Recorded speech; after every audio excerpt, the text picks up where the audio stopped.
All right, so you ever feel like, you're kind of tongue-tied at work? Oh, yeah. Like when you're trying to make conversation and it just like falls flat. We've all been there, right? Absolutely. Happens to the best of us. So, good news. Today's deep dive is going to be super helpful, I think. I think so, too. It's all about, well, this document we're looking at, it's about how humor, like just casual conversation, can actually make a huge difference in your work life. You wouldn't think it, would you? Right. You think of work, you think serious, you think deadlines, but But it turns out, like, those little moments, those little chats, they really add up. they really do. And this document is cool because it's not just like tell a joke. Haha. No, it's much more strategic. It's strategic. That's the word. Right. Like it even gets into grammar stuff, which I'll admit I was surprised by. Oh, grammar can be fun, trust me. Okay. Yeah, we'll see about that. But seriously, this deep dive is going to be packed.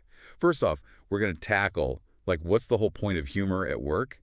Then what's okay to talk about, what's not. Yeah. Because nobody wants to be that person. Especially at work. And then the big one, how to be friendly but still professional.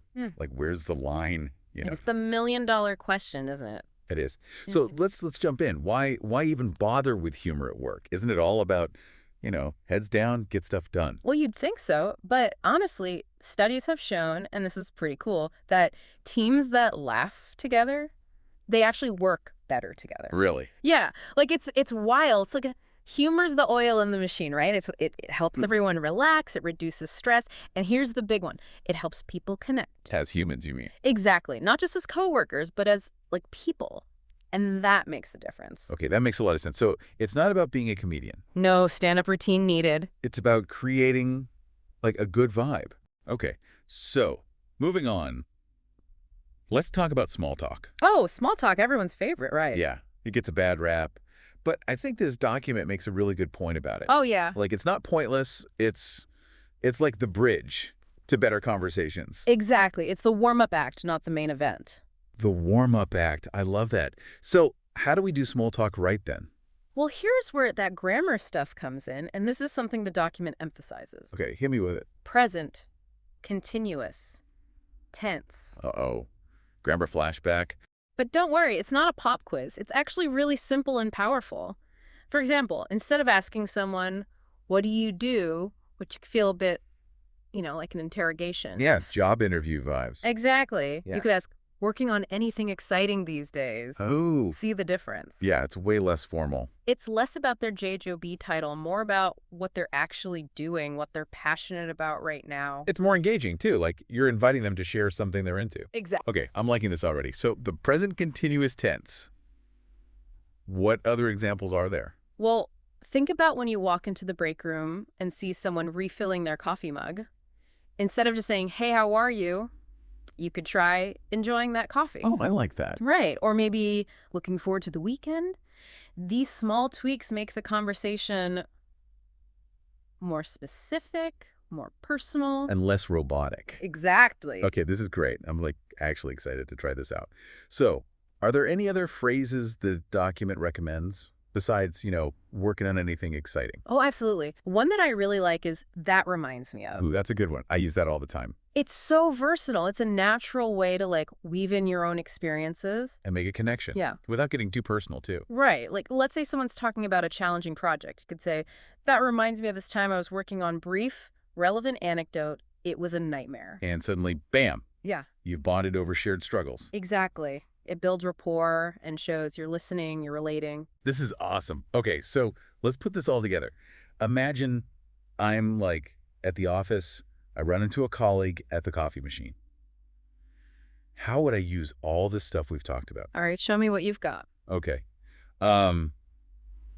Hey, you're looking busy. Everything going okay? Good start. You're showing interest and using the present continuous tense. Okay. Then maybe I could say something like, that reminds me of this one time I spilled coffee all over my keyboard. What a mess. Well, hold on there. Remember, it's about connecting through shared experiences, not just hijacking the conversation with your own story. Right. Maybe try something like, is that your second cup already? That reminds me of when I was working on the Henderson project, I was practically living on caffeine. That's much better. It's more relevant to what they're doing. Exactly. It shows you're paying attention and finding common ground. Okay, this is like seriously helpful. So we've talked about the power of humor, the magic of small talk, but I know the document also gets into some like trickier territory. Oh, yeah, the stuff nobody really wants to talk about. But need to. Like, when is humor just not okay at work? Right, because, look, a joke that lands with one person might totally flop, or worse, offend someone else. Right. And it's not always easy to tell. Exactly. That's where awareness comes in. The document really emphasizes things like cultural differences. Oh, that's huge EE. Huge. What's hilarious in one culture can be super offensive in another. Yikes. So you got to be careful, do your homework, know your audience. Same goes for, like, inside jokes. They can make people feel excluded. Oh, yeah, like you're in on something they're not. Exactly. And that creates division, not connection, which is the opposite of what we want. Right, right. So humor can backfire. Yeah. And there's also, like, the whole power dynamics thing to consider. Oh, absolutely. The document brings up a really good point about that.